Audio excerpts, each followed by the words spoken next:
एक समय की बात है। एक गांव में सफेद साड़ी वाली चुड़ैल का आतंक था। चुड़ैल रात भर गांव में घूमती और गांव का जो भी आदमी उसे दिखाई देता उसे वो घायल कर देती। अरे कोई तो बचाओ, मर गया रे। एक रात हरिया अपने खेत से अपने घर लौट रहा था कि तभी अचानक उसके सामने चुड़ैल आ जाती है। अरे बाप रे, ये चुड़ैल कहाँ से आ गई?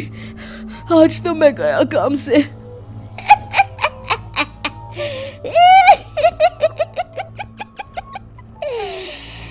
आज मुझे मेरा शिकार मिल गया। अरे चुड़ैल दीदी, मुझे छोड़ दो। जैसे ही चुड़ैल हरिया की तरफ बढ़ती है, हरिया वहां से भाग जाता है और अपने घर के दरवाजे पे पहुंचता है। अरे भगवान, जल्दी से दरवाजा खोलो, मेरे पीछे चुड़ैल पड़ी है। हरिया की पत्नी जल्दी से दरवाजा खोल देती है। अरे आप इतना हाफ क्यों रहे हैं? अरे मेरे पीछे चुड़ैल पड़ी है, आज तो मैं बाल बाल बच गया। जल्दी से सभी दरवाजे और सभी खिड़कियों को बंद करके बत्ती बुझा दो। तभी चुड़ैल हरिया के घर के पास पहुंच जाती है। अरे वो आदमी कहाँ गायब हो गया? मैं भी देखती हूँ आखिर कब तक बचेगा। मैं अपने शिकार को इतनी आसानी से नहीं छोड़ती। इतना कहकर चुड़ैल वहां से चली जाती है। वहीं दूसरी तरफ हरिया और उसकी पत्नी दोनों अपने घर की खिड़की से ये सब देख रहे होते हैं। अरे बाप रे, ये तो बड़ी डरावनी चुड़ैल थी। अगले दिन ये बात आग की तरह पूरे गांव में फैल जाती है और धीरे धीरे लोग चुड़ैल के डर के मारे शाम होते ही अपने घरों से बाहर निकलना बंद कर देते हैं। कुछ दिनों के बाद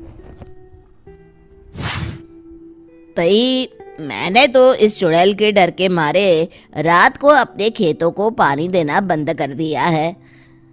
कहीं मेरी फसल सूख गई तो मैं तो कहीं का नहीं रहूंगा। साहूकार का कर्जा कैसे चुकाऊंगा? अरे भाई, पूरे गांव वालों का यही हाल है। पता नहीं ये चुड़ैल हमारे गांव में कहां से आ गई। फिर एक दिन गांव के पास वाली नदी के किनारे एक बहुत बड़े तांत्रिक के आने की बात कुछ गांव वालों को पता चलती है। वो लोग जाके ये बात गांव के मुखिया को बताते हैं। मुखिया जी, नदी के किनारे एक बहुत ही पहुंचे हुए तांत्रिक बाबा आए हैं। हमें उनसे मदद मांगनी चाहिए। मैंने सुना है वो बड़े बड़े भूतों और चुड़ैलों को अपने वश में कर लेते हैं। मुखिया जी सभी गांव वालों को लेकर उस तांत्रिक के पास पहुंच जाते हैं। ओम फट स्वाहा, ओम फट स्वाहा। तभी तांत्रिक अपनी बंद आंखों को खोलकर कहता है, क्या बात है? तुम सब लोग यहाँ क्यों आए हो? मुखिया जी उस तांत्रिक को सारी बात बता देते हैं। अच्छा, तो ये बात है। और तांत्रिक अपनी आंखों को बंद कर लेता है। मैं देख रहा हूँ तुम्हारे पूर्वजों ने बहुत पाप किए थे, जिससे ये गांव अब श्रापित हो चुका है। उसी के फल स्वरूप तुम्हारे गांव में चुड़ैल आई है। ये चुड़ैल बहुत खतरनाक है, ये किसी को नहीं छोड़ेगी। हे भगवान, मर गए रे, अब क्या होगा? तभी गांव के मुखिया जी कहते हैं, बाबा, इस चुड़ैल से हम सबको बचा लीजिए। कोई तो उपाय होगा। इसका सिर्फ एक ही उपाय है। सभी गांव वालों को बारी बारी हर दिन अपनी आधी फसल उस पहाड़ी के ऊपर बनी काली गुफा में छोड़ के आनी होगी। तभी उस चुड़ैल की भूख मिटेगी और श्राप का प्रभाव खत्म हो जाएगा और तुम सब जिंदा बच जाओगे। सभी गांव वाले उस तांत्रिक की बात को मान लेते हैं और वहां से चले जाते हैं। फिर अगले दिन से रोज उस गांव के लोग बारी बारी से अपनी आधी फसल उस काली गुफा के पास जाकर रखाते। कुछ दिनों बाद हरिया की बारी आती है। बाप रे, आज तो मेरी बारी है उस काली गुफा में जाने की। क्या करूं, वो तो बड़ी खतरनाक चुड़ैल है। मेरे तो हाथ पैर कांप रहे हैं। फिर हरिया डरते डरते अनाज की बोरियां अपनी बैलगाड़ी में लाद देता है। तभी हरिया की पत्नी उससे कहती है, देखो जी, संभल के जाना और किसी भी हालत में शाम होने से पहले वापस आ जाना। उस चुड़ैल का कोई भरोसा नहीं है जी। हरिया बैलगाड़ी में बैठते हुए कहता है, भगवान, मैं क्या वापस आऊंगा? लगता है अब तो मेरी खबर ही आएगी। इतना कहकर हरिया वहां से चला जाता है। रास्ते में जंगल से गुजरते हुए हरिया की बैलगाड़ी का एक चक्का बड़े गड्ढे में फंस जाता है। हे भगवान, अब ये क्या मुसीबत है?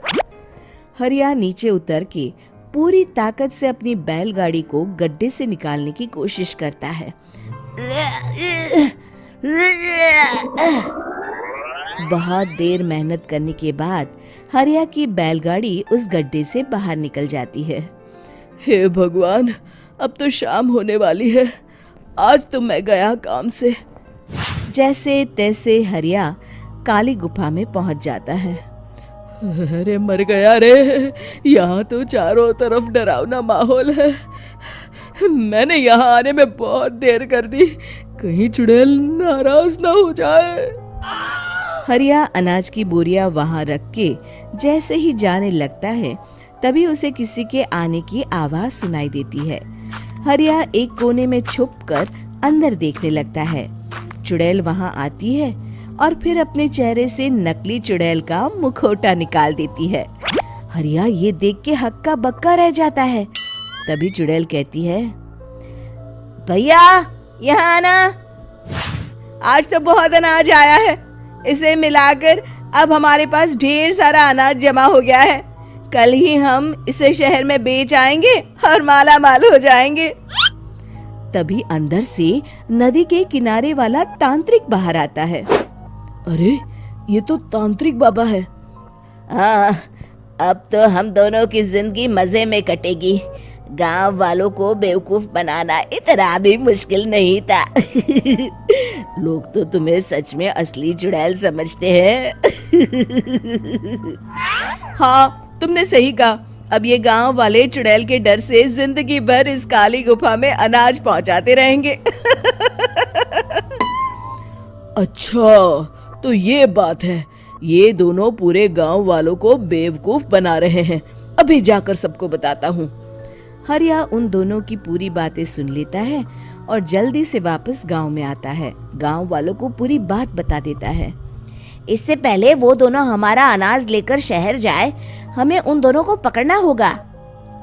उधर दूसरी तरफ नकली तांत्रिक और नकली चुड़ैल बनी औरत एक बड़ी गाड़ी में सारा अनाज लाद के वहां से निकलने की तैयारी कर रहे होते हैं। जल्दी करो, इससे पहले हमें कोई देख ले। हमें यहाँ से निकलना होगा। और तभी वो दोनों देखते हैं कि सामने से सभी गांव वाले अपने अपने हाथों में मशाल लेके आ रहे हैं। दोनों बुरी तरह डर जाते हैं। रुक जाओ, तुम दोनों का भांडा फूट चुका है। अरे मर गए रे, ये गांव वाले कहाँ से आ गए? तुमने क्या सोचा इतनी आसानी से यहाँ से निकल जाओगे? ये अनाज हमने अपने खून पसीने से दिन रात खेतों में मेहनत करके उगाया है। दोनों मुखिया जी के पैरों में गिर जाते हैं। हमें माफ कर दीजिए, हम दोनों एक नंबर के कामचोर हैं। बिना मेहनत किए पैसे कमाना चाहते थे। हाँ, अब हम आगे से मेहनत मजदूरी करके पैसे कमाएंगे। हमें कुछ मत करना, हमें छोड़ दीजिए। इतना कह के दोनों गांव छोड़ के भाग जाते हैं और सभी गांव वाले फिर से खुशी खुशी रहने लगते हैं।